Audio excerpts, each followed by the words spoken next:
Hi friends, welcome to Vidyascooking. Today I'm going to be showing you how to prepare mutton and potato fry. This is a very home style or very homely recipe that we prepare. We normally serve it with dal and rice. All the ingredients are laid out. I'll be using meat for this mutton. I've already washed it and reserved it in a colander, allowing all the excess moisture to drain out. I've peeled and cubed potatoes and reserved. We need finely chopped coriander, finely chopped onion, sliced green chilies, dry red chilies and curry leaves, ginger and garlic paste, cumin, cinnamon, cardamom, cloves and 1 star anise. At the end of the dish, I'll be adding garam masala powder and pepper powder. We also require chili powder, turmeric powder and coriander powder. Don't worry, all the ingredients used in this recipe, I'll put the measurements in the description box below this video, or you can click the icon above this video which will direct you to my blog. The blog I have got a detailed recipe. Apart from this recipe, there are many other recipes and a lot of reviews also posted in detail on my blog. So you can visit my blog. Start cooking the meat first. I've heated a pressure cooker on medium flame, and to the pressure cooker I've added a tablespoon of oil, and I'm going to fry half the amount of spices, just cinnamon, cardamom, cloves and little bit of ginger and garlic paste. I'm going to fry these ingredients, add the meat and fry the meat first.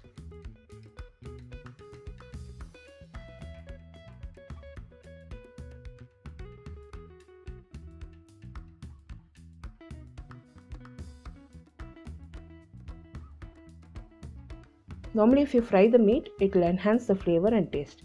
I've also added coriander powder, turmeric powder and chili powder. This is for the meat. I'm going to add separately for the potato. So I'll add salt and fry the meat. I'll fry it till it turns light brown in color, and the water or moisture should release from the meat.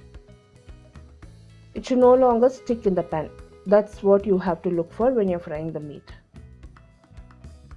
Now once the meat has fried for 2 minutes, I've added water. This is roughly about 1.5 cups of water. I'll place the lid and the whistle and cook the meat for 3 to 4 whistles or until it's nice and tender.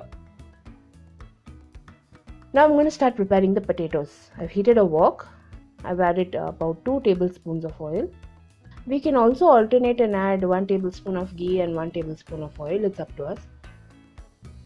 Now once the oil is nice and hot, I'm going to add cinnamon, clove, cardamom, cumin seeds and ginger and garlic paste. So this is the other half of the spices I have reserved. I've also added the ginger and garlic paste. Now I'm going to fry all the ingredients till the spices splutter. I'll later be adding the dry red chilies.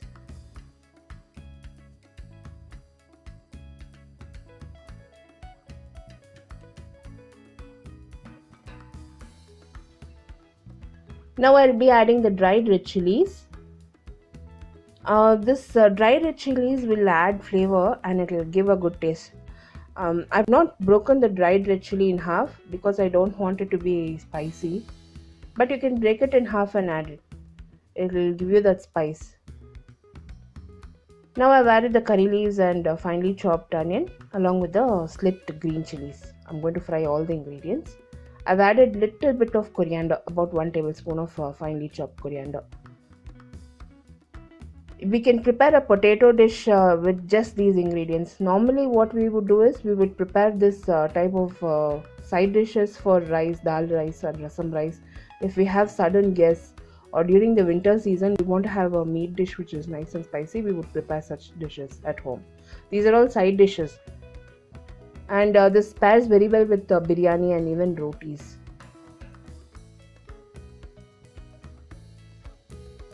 Once the onion has turned light pink in color, I've added the other half of the chili powder, coriander powder and turmeric powder.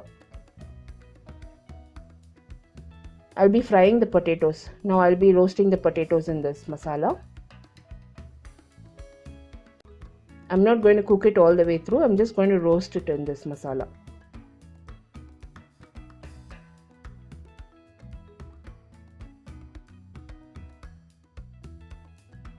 I'll be cooking the potatoes in the meat juices or the meat, the leftover broth in the meat.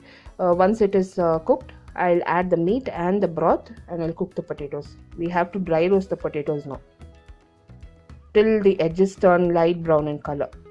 So while this is dry roasting, my meat has cooked. I've removed it from the flame and allowed all the pressure to reduce. I've also added salt to the potatoes.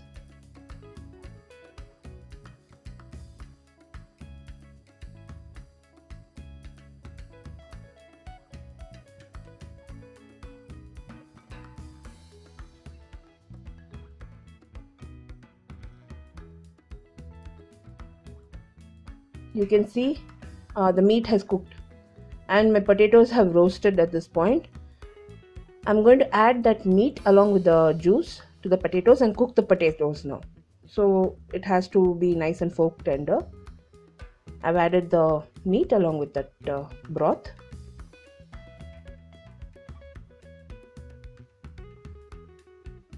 This will roughly take about 15 minutes to cook. You can serve it in a gravy format, and you can also dry roast this and serve it.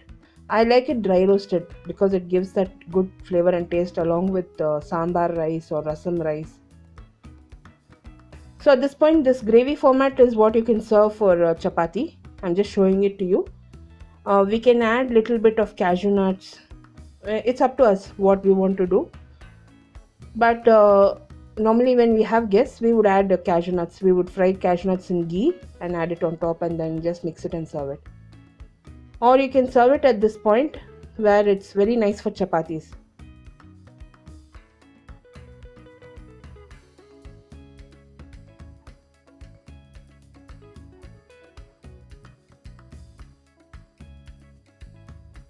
So I've sprinkled a little bit of garam masala powder and pepper powder, and I'm just going to dry roast it for 2 more minutes.